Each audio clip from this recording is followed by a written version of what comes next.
찬송가 301장 찬송하겠습니다. 301장입니다. 지금까지 지내온 것 주의 크신 은혜라. 한이 없는 주의 사랑 어찌로 말하랴. 자나깨나 주의 손이 항상 살펴주시고 모든 일을 주 안에서 형통하게 하시네. 몸도 맘도 연약하나 새 힘 받아 살았네. 물 붓듯이 부으시는 주의 은혜 족하다. 사랑 없는 거리에 나 험한 산길에 맬 때 주의 손을 굳게 잡고 찬송하며 가리라. 주님 다시 배울 날이 날로 다가와 무거운 짐 주께 맡겨 벗을 날도 멀잖네. 나를 위해 예비하신 고향 집에 돌아가 아버지의 품 안에서 영원토록 살리라. 아멘. 찬송가 492장 찬송하겠습니다. 492장입니다. 잠시 세상에 내가 살면서 항상 찬송 부르다가 날이 저물어 오라 하시면 영광 중에 나아가리. 열린 천국 문 내가 들어가 세상 짐을 내려놓고 빛난 면류관 받아 쓰고서 주와 함께 길이 살리. 눈물 골짜기 더듬으면서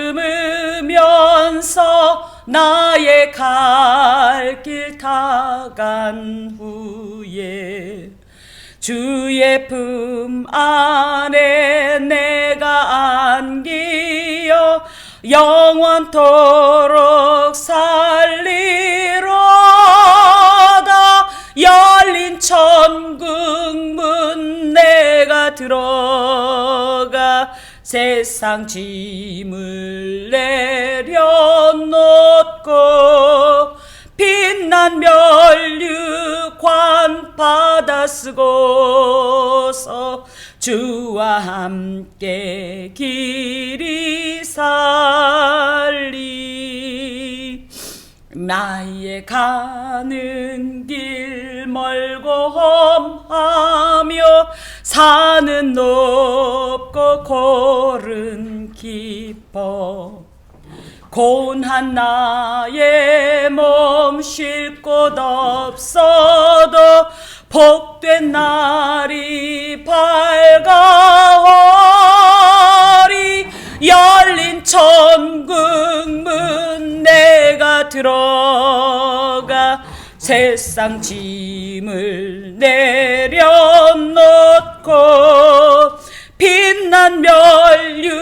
관 받아 쓰고서 주와 함께 길이 살리 한숨 가시고 죽음 없는 날 사모하며 기다리니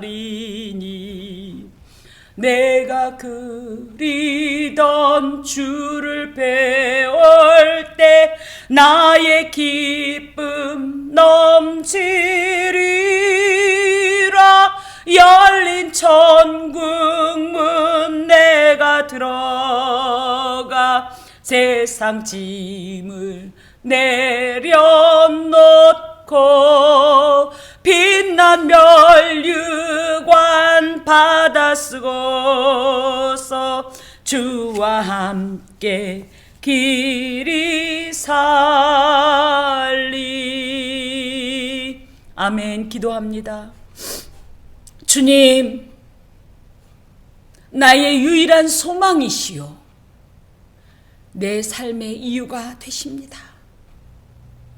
비록 이 세상 살아가면서 가는 길 험하고 산은 높고 골은 깊고 또한 아버지여 나의 영혼은 늘 갈급함에 늘 주림에 고통스럽지만 죄악된 나의 삶을 버리고 주 앞에 나올 때는 나의 모든 갈함과 주림이 하나님 안에서 온전히 해결되고 회복되며 진정한 소망을 다시 한번 발견하고 내가 살아가야 하는 이 이유가 또 내가 살아나가야 할 방향이 다시 한번 재정립되게 하시니 진정 감사합니다.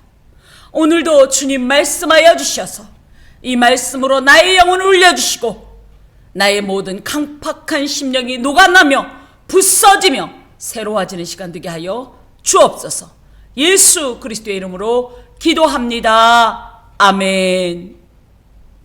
오늘 하나님께서 우리에게 주시는 말씀은 시편 73편 말씀입니다. 78편 시편 78편 54절에서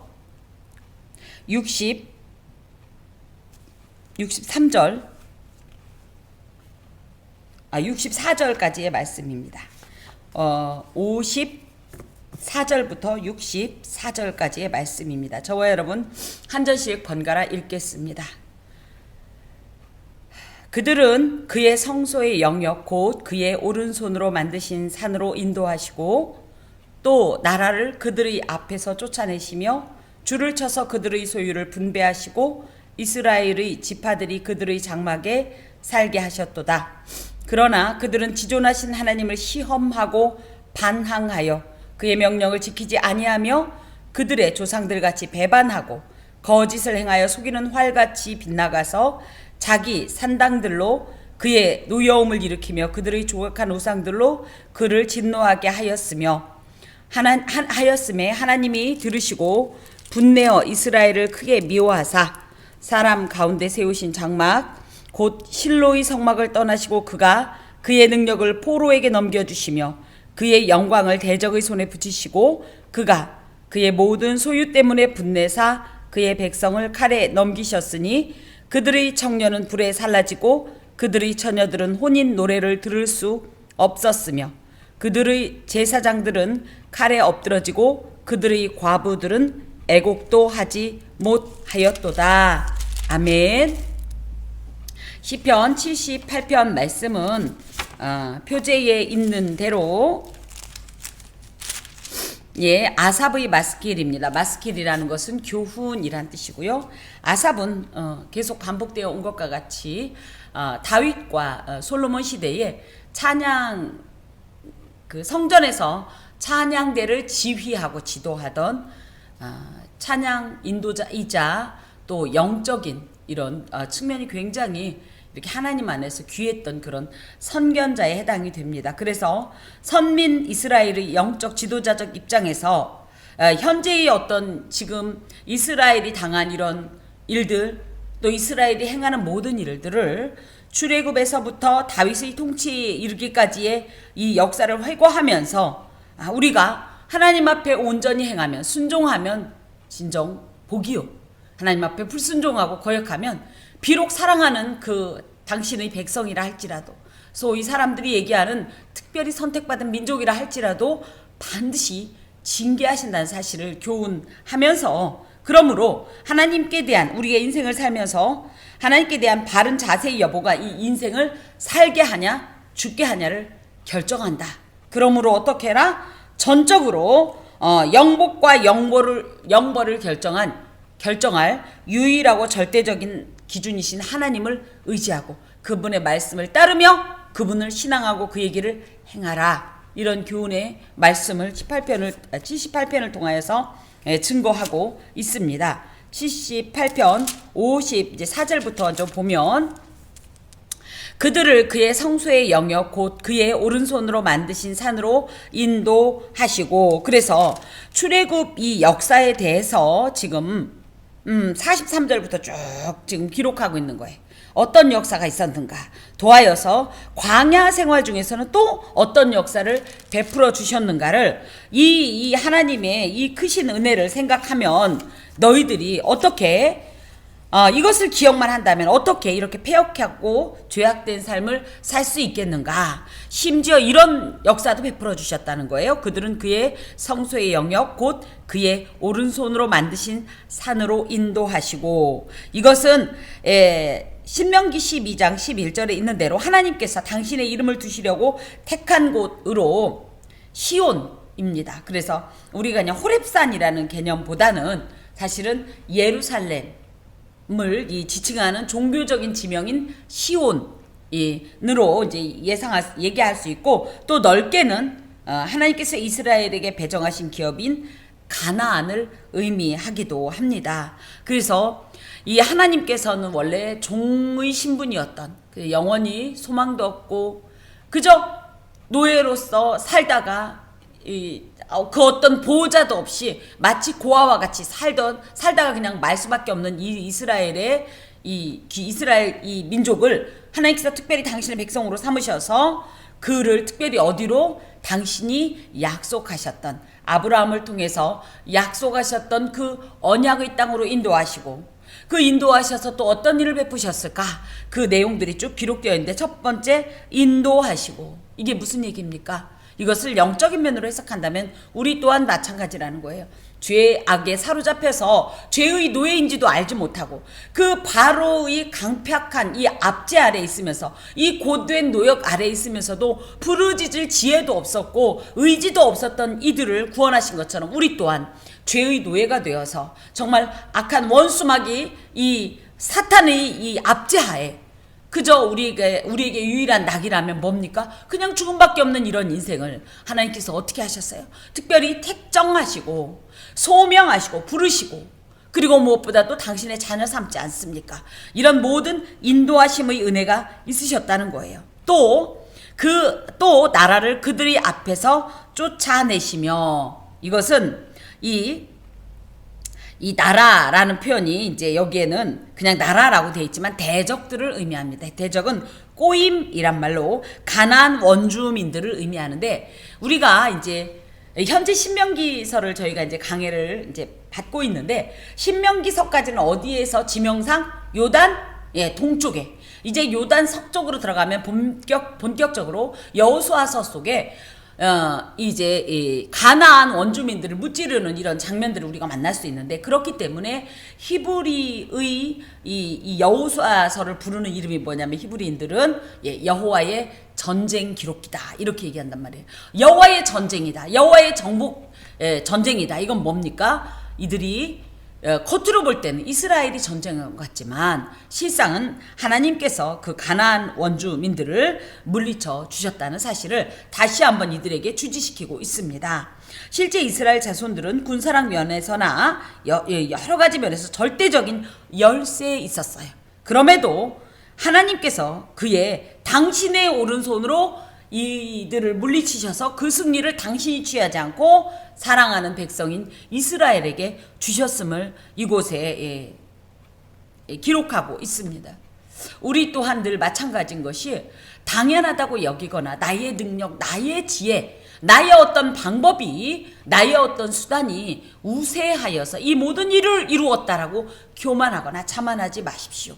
우리는 알지 못하는 가운데 하나님께서 우리의 대적들을 다 우리 앞에서 쫓아내시고 물리치시고 어려운 모든 문제들을 다 하나님께서 제거하시고 평탄한 길을 주셨기 때문에 오늘의 평탄한 모든 삶이 가능하고, 우리가 생각하는 기가 막힌 일들이 우연히, 우리는 참 운이 좋았다, 우연히 기가 막히다, 이런 표현들이 우리는 알지 못하지만 적어도 신앙인의 눈에는 어떤 것이 보여되냐?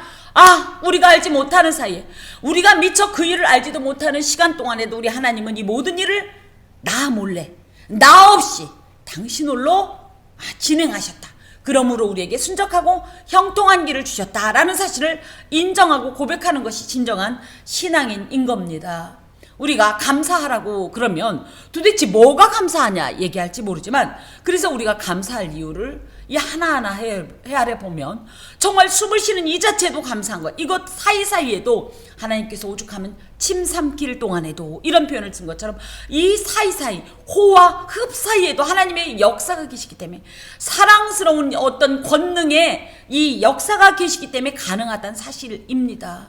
그런 측면에서 우리가 한 걸음 한 걸음이, 정말 한숨 한숨이 감사가 아니고는 더 이상 말이 되어지지 않고 현재의 상황을 설명할 수가 없는 것이 이 신앙적 눈으로, 영적인 눈으로 볼 때 이 영적 세계의 실체입니다. 신앙인이라면 그러므로 적어도 입술에서 감사할 이유가 끊임없이 울려 나오는 게 정상적인 일이지요.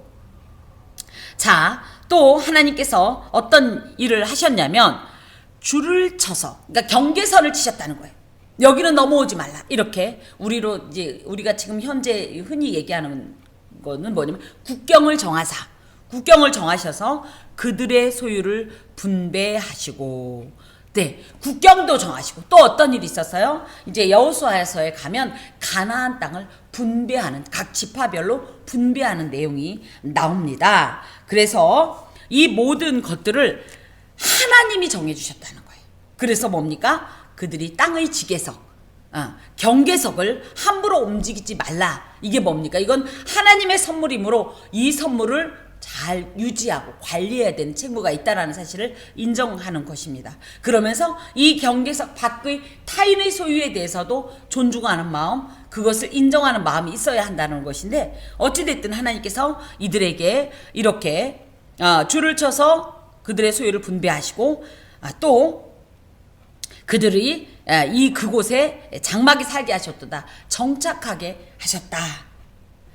이 모든 것이 특별히 그들의 소유라는 표현은 하나님의 소유였지만 하나님께서 이들에게 선물로 주신 어떤 기업으로서 일시적인 소유물로 받은 것이 아니라 이것을 잘 관리해서 조상 대대로 물려주어야 할 영속적인 기업이라는 의미와, 그런 의미에서 어찌 보면 현재 유대인들과 이 하마스 전쟁에서 절대 양보할 수 없는 어떤 그런 이유가 이곳에 있습니다. 뭐예요? 이건 사실 누가 주셨다? 나의 여호와께서 우리에게 소유를 주셨다, 기업으로 주셨다. 그러므로 우리는 이것을 자손 대대로 물려주어야 할 어떤 사명이 있다라는 어떤 그런 관점에선 현재 그들이 하는 어떤 이런 모든 일들이 다소 이해가 갑니다. 특히 이 정착시켰다, 이것 또한 그들의 힘으로 정착된 것이 아니라 하나님께서 그 실제적인 대적과 함께 모든 들짐승들을, 이 가나안에 거하는 모든 이스라엘을 이 해롭게 하는 모든 것들을 다 제거하신 이런 하나님의 이 도우심과 은혜로운 행사가 이들 가운데 계셨기 때문에 가능하다.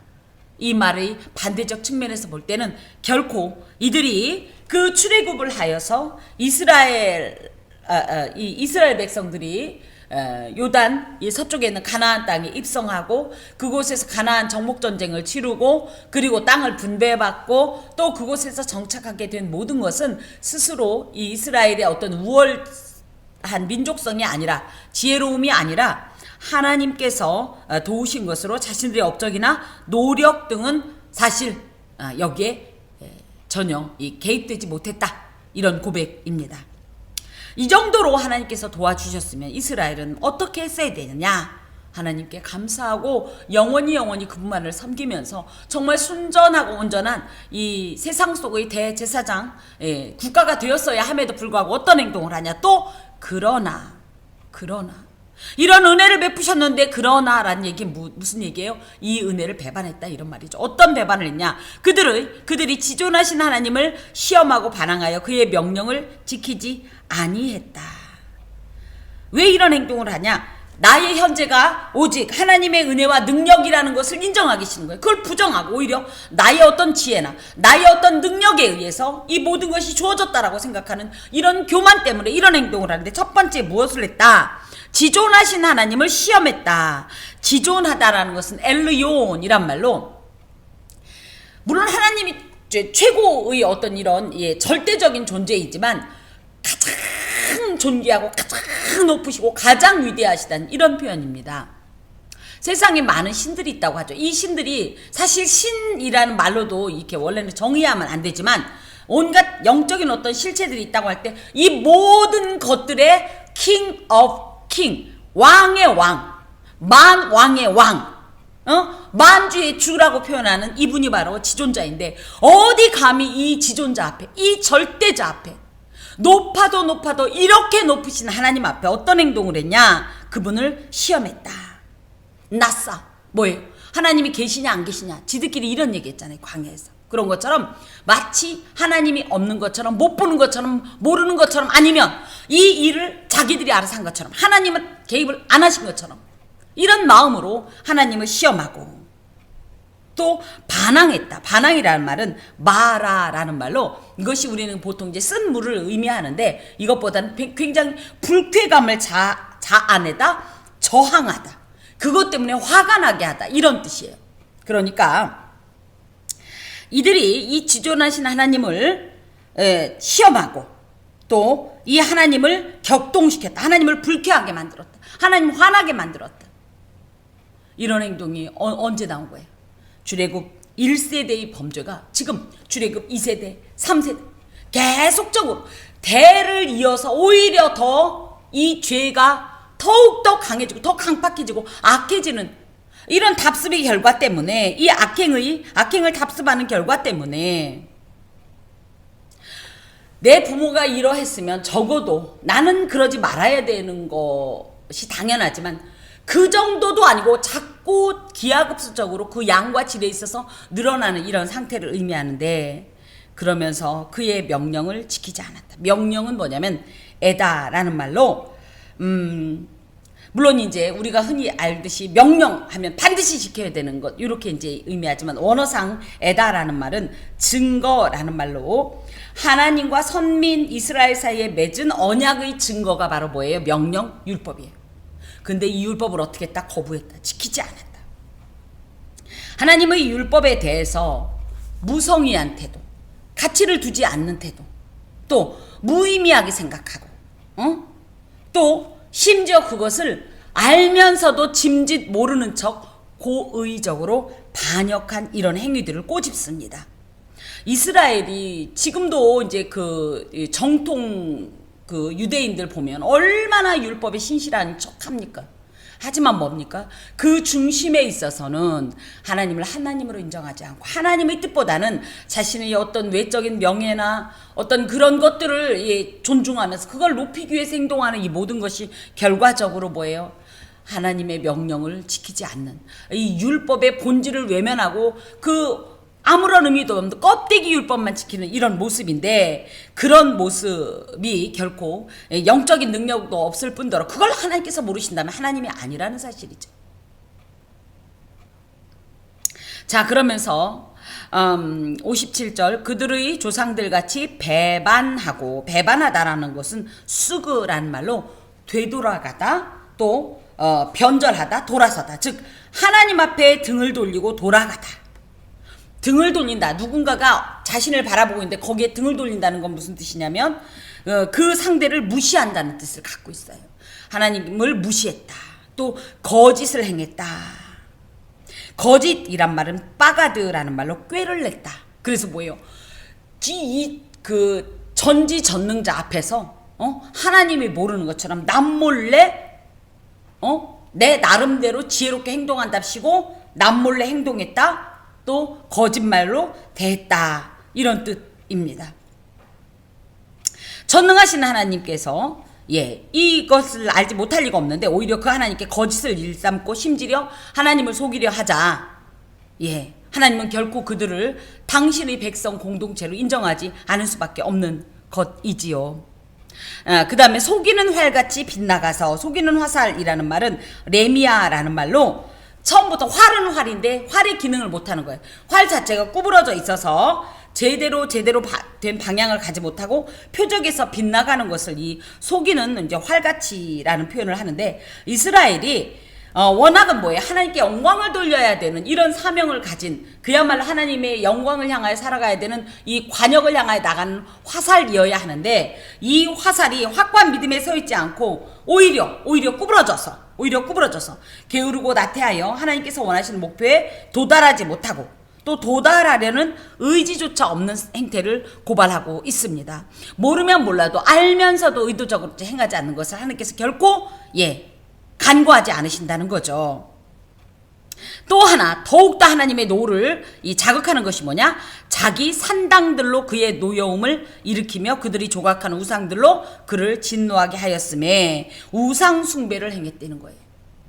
이건 무슨 얘기냐? 이제 우리가 일반적으로 알듯이 하나님 앞에서 하나님께서 베풀어 주신 은혜에 대해서 마땅히 감사하면서 그분의 이 하나님의 하나님 되심에 대해서 인정하면서 그분만을 섬기는 것이 당연한데, 일껏 하나님이 여지까지 인도하시고 또 대적을 물리치시고 기업을 주시고 장막에 살게 하시고 이런 모든 은혜를 주셨는데, 이 모든 은혜를 누가 베풀었다고 얘기하는 거예요? 우상이 베풀었다. 그러면서 앞으로도 잘 부탁합니다, 우상한테. 이런 행동을 하는 거에 대해서 하나님은 어떻게 해요? 너무 노여우신 거예요. 여러분 같으면 그렇지 않겠습니까? 이 산당이라는 건 뭐예요? 우상을 숭배하던 어떤 장소지요. 그래서 하나님께서 이 이제 노여워하실 때, 이 노여움이라는 표현이 참 가슴이 아픈 게, 저희는 단순히 화가 났다라고만 알고 있었는데 거기엔 이런 뜻을 갖고 있대요. 고통을 주다, 슬퍼하게 만들다. 그래서 뭐예요? 우상 숭배를 행하는 이스라엘의 악행은 하나님을 심지어 고통스럽게 하고 슬프게 만든 것이다. 그러니 하나님이 들으시고 분내어 이스라엘을 크게 미워하사, 하나님께서 이스라엘을 미워하셨다는 것은 마스란 말로 증오하다, 내어버리다. 우리는 하나님은 언제나 용서하시고 하나님은 언제나 할지 모르지만, 정말 하나님의 어떤 순간이 됐을 때 하나님은 무한하신 분이지만 도저히 안 된다라고 생각하셨을 때 분명히 여기에 있는 대로 크게 미워하사 거기에 그 미움을 일으킨 어떤 행동에 대해서 마땅한 어떤 응당한 가품을 하신다는 거죠. 그래서 어떤 행동을 하시냐 했더니 60절, 이게 제일 슬픈 거예요. 하나님께서 비록 내가 잘못했어도 내 옆에 늘 계시면 그래도 언제나 뭐예요? 뭔가 돌이킬 만한 뭐가 있고 하나님 앞에서 회개하고 새롭게 시작할 만한 무엇이 있는데, 아예 이분이 우리를 떠나시는 상태가 된 거죠.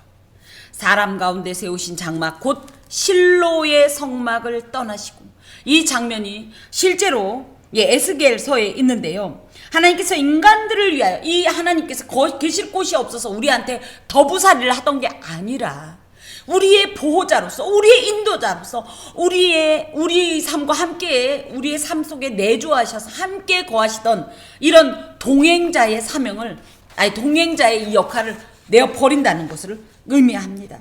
그래서 하나님께서 인간들을 위하여 세우시고 거주하던 그곳의 중심을 두고 이 이스라엘의 안전을 도모하며 갖가지 계획들을 수행하셨는데, 이제 어떻게 하겠다? 더 이상 그들을 돕지 않을 것이다. 그들을 버릴 것이다. 선민 이스라엘에게 우리에게 있어서도 가장 크고 두려운 최종적인 징계는 뭐예요? 하나님께서 그들을 떠나시는 것이죠. 이것이 아까도 말씀드렸던 것처럼 에스겔서에도 기록되어 있고, 하나 더는 사사시대 말기 엘리가 사사로 치리하던 때 블레셋에 의하여 언약궤가 탈취당한 어떤 이런 사건, 하나님께서 만약에 이 언약궤를 물리적으로 이 탈취만 당했다고 할 것 같으면 그분이 얼마든지 그걸 통해서 뭐 독종을 내리듯이 물리치실 수도 있는데, 당신이 순순히 그 언약궤를 블레셋에게 어떻게 보면 내어준 이 사건은 마치 당신이 이스라엘을 버리신 것과 같은 그런 상징성을 가지고 있죠. 왜 이처럼 비극적인 사건이 일어났느냐 하면, 이스라엘이 자신들을 인도하시고 구원하신 하나님의 은혜를 망각하고 폐역으로 또 불순종으로 일관한 거에 따른 결과라고 하겠습니다. 자, 그러면서 그가 그의 능력을 포로에게 넘겨주시며 또 그의 영광을 대적의 손에 붙이시고, 그래서 하나님의 능력과 이 영광이라고 할 때 무엇보다도 언약궤를 상징한다고 하면, 이 언약궤가 포로에게 넘겨진 것이 이제 블레셋 사건입니다. 또 이제 나중에 보면 어떤 일이 있냐, 이것 때문에 북이스라엘은 아수르에게, 남유다는 바벨론에게 포로로 끌려가는 이런 일들이 있지요. 자, 그가 그의 소유 때문에 분내사 그의 백성을 칼에 넘기셨으니. 하나님의 소유는 누굽니까? 이스라엘이에요. 근데 이 이스라엘 때문에 너무너무 하나님이 상처가 되고 고통스럽고 슬퍼했기 때문에 더 이상 그들을 그냥 단순히 감정적으로 슬퍼서가 아니라 하나님께서 오히려 이들과 함께함으로 말미암아 이들이 오히려 삶은 안전하고, 그러면서 우상 숭배를 함으로 말미암아 궁극적으로는 하나님 앞에 뿐만 아니라 그들 삶에도 큰 어떤 이런 악행을 행하는 거기 때문에 하나님께서 도리어 그들을 칼에 넘기시면서 이들이 하나님 없는 이 고통을 느끼게 함으로 여호와께 돌아오게 하려는 이런 목적을 가지고 있습니다. 이런 하나님의 보호와 돌보심이 철회가 되었다는 건 한편으론 너무나 지극한 슬픔이지만, 한편으론 뭐예요? 그래 너희들이 하나님 없는 삶을 살아보려무나, 그것이 얼마나 고통스러운지 스스로 깨달으려무나, 그리고 그때 나를 부르려무나, 이런 메시지도 함께 담고 있다고 생각을 합니다. 그래서 그 결과 그들의 청년은 불에 살라지고, 그래서 하나님의 분노가 이스라엘에게 임한 결과로서 청년은 전쟁에 참여할 만큼 용감하고 건장한 자들인데, 이들이 하나님의 심판으로 전쟁에서 죽임을 당하고, 이제 블레셋과의 싸움이 이제 가장 쉽게 연상이 되는 거고, 후에 이제 우리가 또 계속 이 열왕기나 역대기 후반을 보면 이 이스라엘이 처참하게 당하는 사건이 나옵니다. 사실 이런 내용이 74편에도 79편에도 있는데요. 그들의 처녀들은 혼인 노래를 들을 수 없었으며, 이게 무슨 얘기냐면, 대개 결혼식은 모든 사람이 기뻐하고 즐거워하며 축복과 평안, 미래의 소망 등을 의미를 주는 중대한 예식으로, 이스라엘 사람들은 특히 이제 혼례 때 굉장히 즐거운 이런 어떤 노래도 부르고 이런 잔치를 벌였는데, 처녀들이 혼인 노래를 들을 수 없다는 건 어찌됐든 그 대상인 남자들이 다 청년들이 전쟁에 나가 죽었고, 그래서 어떻게 돼요? 이 처녀들은 결혼할 마땅한 대상이 없어졌고, 그러므로 말미암아 이스라엘의 미래라고 할 수 있고 소망이라고 할 수 있는 이런 혼인 예식이 더 이상 거행되지 않는 이런 상태라는 거지요. 그들의 제사장은 칼에 엎드러지고, 제사장은 하나님께 제사를 드리는 이런 제사를 집전하는 자들로 어찌됐든 하나님의 특별한 보호의 대상인데, 심지어 그들까지도 칼에 엎드려졌다라는 것은 이스라엘 백성들 모두가 하나님의 심판으로 비참한 운명에 처해졌고, 또 한 가지, 제사장이 죽었다는 건 무슨 의미를 가지고 있겠습니까? 더 이상 하나님께 제사를 드릴 수가 없다. 즉 하나님과의 교제, 진정한 관계의 단절을 의미하기도 합니다. 우리가 그래도 하나님께 기도할 수 있으니 사는 거예요. 그래도 예배를 드릴 수 있으니 우리가 사는 거예요. 그런데 예배를 드릴 수 없고, 더 이상 하나님과의 만남도 교제도 불가능하다면 이만큼 비극적인 상황은 더 이상은 없는 것입니다. 그들의 과부들은 애곡도 하지 못하였도다. 특별히 과부라는 것은 이 사회적 약자로서 과부, 그런 뭐예요? 첫 번째, 그 어떤 이 사랑하는 이를 잃은 이 아픔, 그리고 앞으로 살아가야 할 모든 걸음에 대한 막막함, 서러움, 뭐 온갖 슬픔들이 가득한 자들로 가장 눈물을 많이 흘릴 것 같은 그런 사람이라고 할 때, 이렇게 눈물이 많은 사람임에도 불구하고 애곡하지 못했다는 건 너무 기가 차서 눈물도 안 나오는 이런 상태입니다. 이것이 실제 역사적으로 본다면, 계속적으로 이제 예, 60절부터 이제 계속 이어지는 내용이 사무엘상 4장에 있는 언약궤가 탈취당한 사건, 또 그것 때문에 또 어떤 일이 있었어요?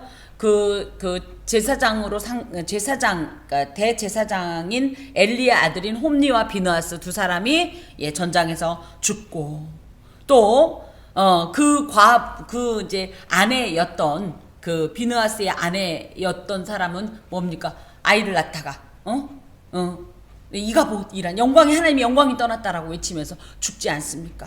더 이상 울 기력도 없는 이런 상태를 의미한다고 할 때, 하나님께서 베푸신 은혜를 마땅히 감사로 화답하지 못하고 계속적으로 하나님을 시험하고 반항하며 그 명령을 거부하고 배반하고 하나님이 원하시지 않는 길을 갈 때는 궁극적으로 하나님은 정말 우리를 버리실 수도 있다는 거예요. 물론 이스라엘이 완전한 버림을 당하진 않았어요. 계속적인 하나님의 사랑은 유지가 됐지만 어찌 되었든지 그렇다고 해서 하나님 우리 사랑하시니까 우리 절대 그런 일 없어가 아니라 그런 일이 일어나지 않도록 하나님의 관계에 있어서 영적 항상 하나님과의 이 순전하고 온전한 관계를 유지하기 위해서 우리가 부단히 하나님 앞에서 온전히 서며 그 율법을 사랑하고 존중하면서 하나님의 영광과 주께서 기뻐하시는 삶을 살아야 하겠습니다. 기도합니다. 주님, 우리의 믿음을 유지하시고 보존하여 주시옵소서. 주여, 우리는 약하오니 우리에게 믿음을 주시고 이 믿음을 쉽게 놓치고 빼앗기오니 탈취당하지 않도록 늘 도와 주시옵소서. 주님, 우리의 모든 걸음이 하나님의 영광을 찬양하게 하시고 하나님의 은혜를 회고하며 가슴에 새기는 기억력과 함께 도와여 그 은혜에 마땅한 화답의 삶 살 수 있도록 도와 주시옵소서.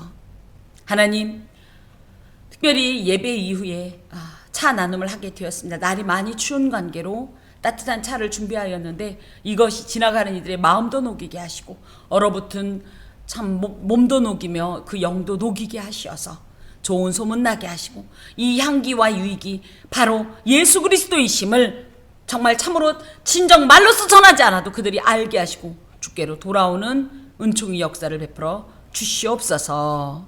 감사하고 예수 그리스도의 이름으로 기도하오며 주님의 기도를 드립니다. 하늘에 계신 우리 아버지, 아버지의 이름을 거룩하게 하시며 아버지의 나라가 오게 하시며 아버지의 뜻이 하늘에서와 같이 땅에서도 이루어지게 하소서. 오늘 우리에게 일용할 양식을 주시고 우리가 우리에게 잘못한 사람을 용서하여 준 것 같이 우리 죄를 용서하여 주시고 우리를 시험에 빠지지 않게 하시고 악에서 구하소서. 나라와 권능과 영광이 영원히 아버지의 것입니다. 아멘.